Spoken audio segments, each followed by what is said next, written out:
좋은 교회, 좋은 TV. 우리 성도님들께서 생각하시는 천국의 모습은 어떤 모습이신가요? 우리는 아직 천국을 가보지 못했기 때문에 그 천국의 외형적인 모습을 알 수는 없지만, 그러나 우리가 성령으로 천국이 어떤 곳인지 느낌으로 알 수 있는 것 같아요. 그런데 아직 오순절에 성령이 임하시지 않은 이때에 사두개인들은 예수님께 나와서 천국에 대해서 여쭈어 보고 있네요.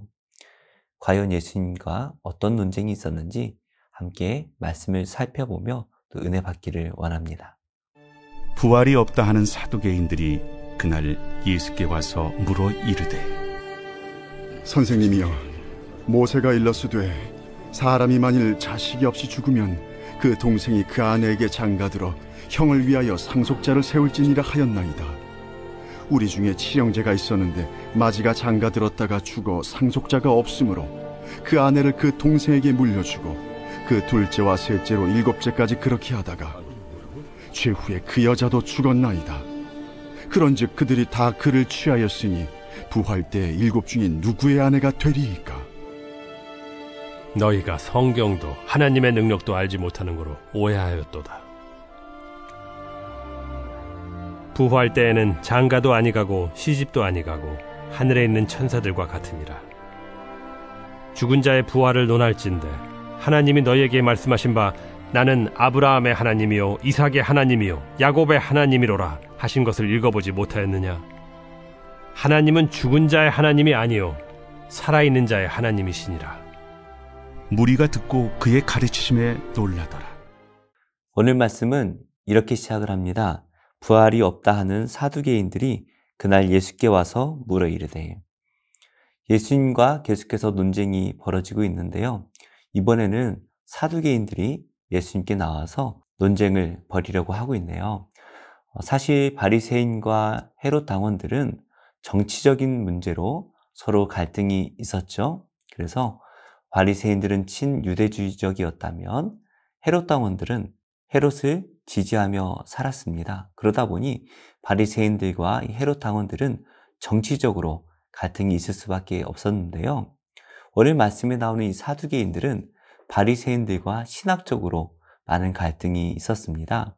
바리새인들은 우리가 알듯이 일반적인 유대인들의 신학을 가지고 있었다면 이 사두개인들은 오직 모세 오경만을 정경으로 인정을 합니다. 그래서 모세 오경에 나오는 그 말씀만을 문자적으로 이해하려고 했는데요. 그러다 보니까 부활을 인정하지 않고 또 영적인 존재를 인정하지 않았습니다. 그리고 내세에 대해서도 인정을 하지 않았어요. 그러다 보니 이 큰 문제들에 있어서 바리새인들과 갈등이 있을 수밖에 없었죠. 하지만 이 사두개인들은 적은 수였지만 대제사장을 중심으로 하여 종교적인 귀족의 위치에 있었기 때문에 막강한 영향을 미치고 있었습니다. 그런데 이 부활을 믿지 않는 이들이 예수님께 나와 이렇게 여쭈어보고 있네요. 선생님이여, 모세가 일렀으되 사람이 만일 자식이 없이 죽으면 그 동생이 그 아내에게 장가들어 형을 위하여 상속자를 세울지니라 하였나이다. 이 말씀은 신명기 25장 5절에서 6절에 나오는 말씀입니다.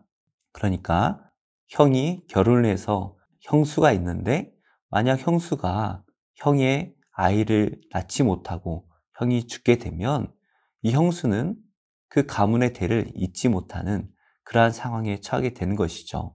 그래서 그 다음 형제가 그 형수와 결혼하여 책임져야 하는 그러한 의무를 가지고 있었습니다. 그런데 만약 이 두 번째 형제도 아이를 낳지 못하고 죽어버린다면 세 번째 형제가 또 대를 이어야 하는 그러한 상황들이 계속해서 이어지고 있는 것이죠. 실제로 이런 상황이 유다의 가문에 다말에게 있었죠. 남편들이 자녀를 낳지 못하고 죽게 되었고 시아버지가 그 약속을 지키지 못하자 결국 시아버지를 통하여 후손을 잇는 이러한 일을 우리가 성경에서 살펴볼 수가 있습니다. 또 룻기 말씀을 통해서 이 상황을 알 수 있는데요. 형제가 없다면 가장 가까운 친척이 바로 상속자를 이어야 하는 의무를 가지고 있었습니다. 그런데 이 사두개인들의 질문은 계속해서 그 형제들이 다 죽어버린다면, 그래서 여인이 7명의 형제와 다 결혼을 하게 된다면 나중에 천국에 갔을 때에 이 여인은 도대체 누구의 아내가 되는가? 이것에 대한 질문이죠. 아마도 이 질문이 바리새인들과 논쟁이 되었고 바리새인들 또한 여기에 대해서 이렇다 할 대답을 하지 못했던 것 같아요. 아마도 이 사두개인들은 이 질문을 통해서 예수님께서도 제대로 대답하지 못하실 것이다 라고 예상을 했을 것입니다. 그런데 예수님께서 오히려 이렇게 말씀을 하시네요. 너희가 성경도 하나님의 능력도 알지 못하는 고로 오해하였도다. 예수님께서는 이 사두개인들이 하나님과 또 성경을 오해하였다라고 말씀을 하시네요. 사실 이 바리새인과 더불어 이 사두개인들은 종교 지도자들입니다. 성경을 어려서부터 잘 통달하였고 그리고 사람들을 말씀으로 가르치던 위치에 있는 그러한 사람들이었죠. 그런데 예수님께서는 그들을 향하여 성경과 하나님을 오해하였다라고 말씀을 하시네요. 그러시면서 예수님께서는 부활 때에는 장가도 아니가고 시집도 아니가고 하늘에 있는 천사들과 같으니라 이렇게 말씀을 하세요.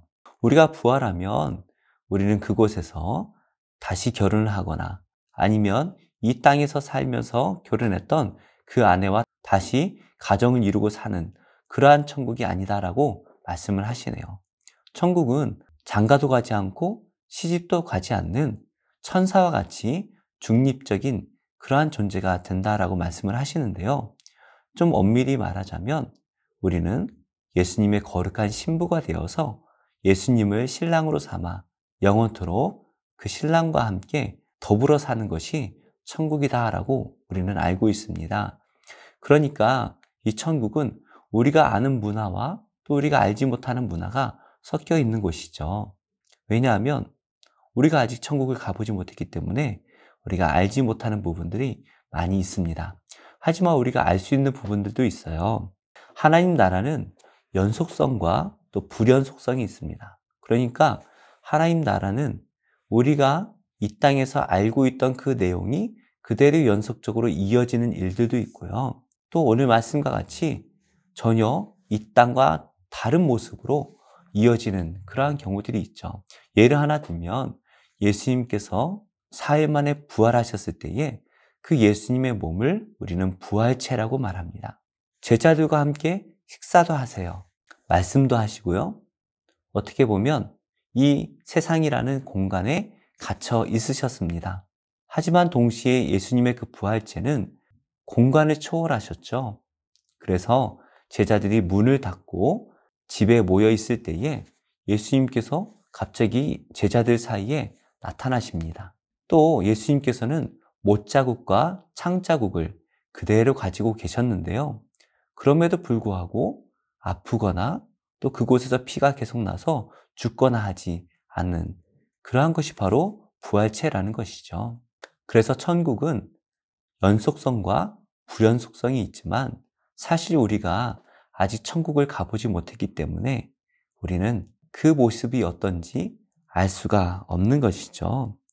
만약에 우리가 천국을 본다 할지라도 그것을 우리의 언어로 표현하기란 어려울 것입니다. 그래서 사도 요한이 노년에 요한계시록의 환상을 보았지만 그가 나름대로 인간의 언어로 최선을 다해 표현하지만 우리의 머릿속에서 도저히 그려지지 않는 그러한 모습들이 많이 있죠.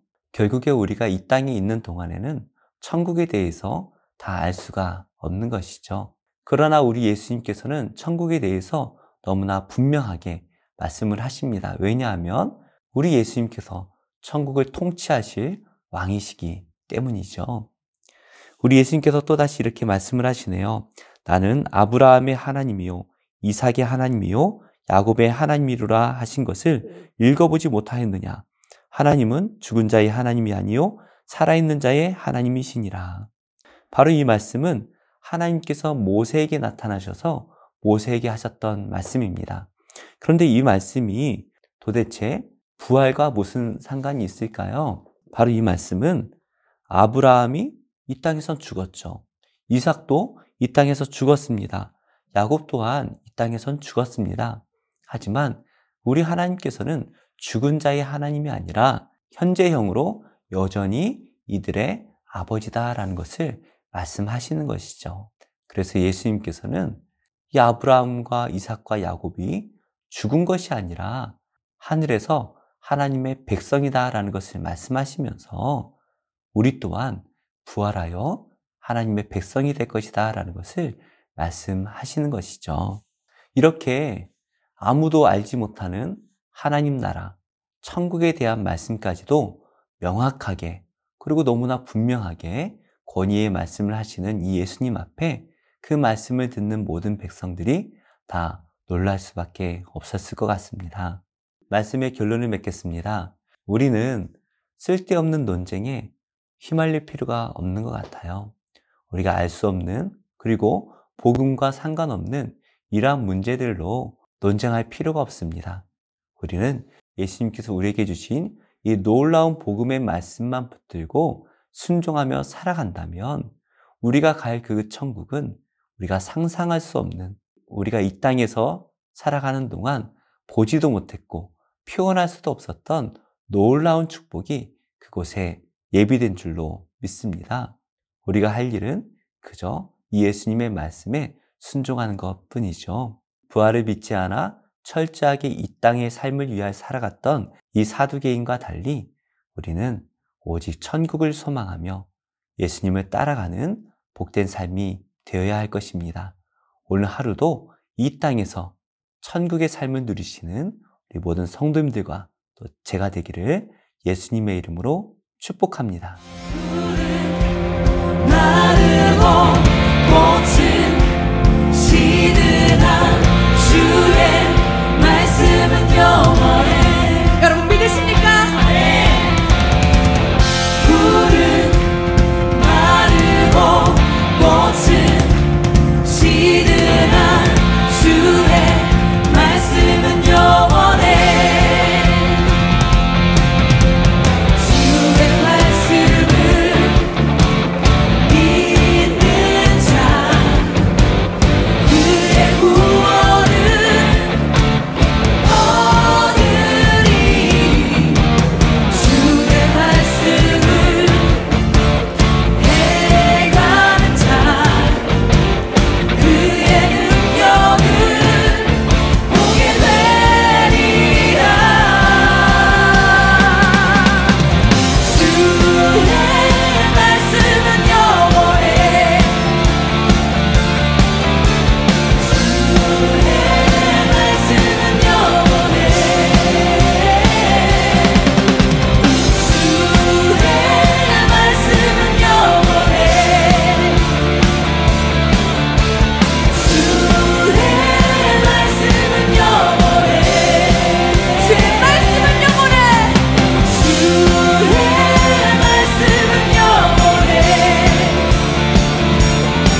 좋은 교회, 좋은 TV.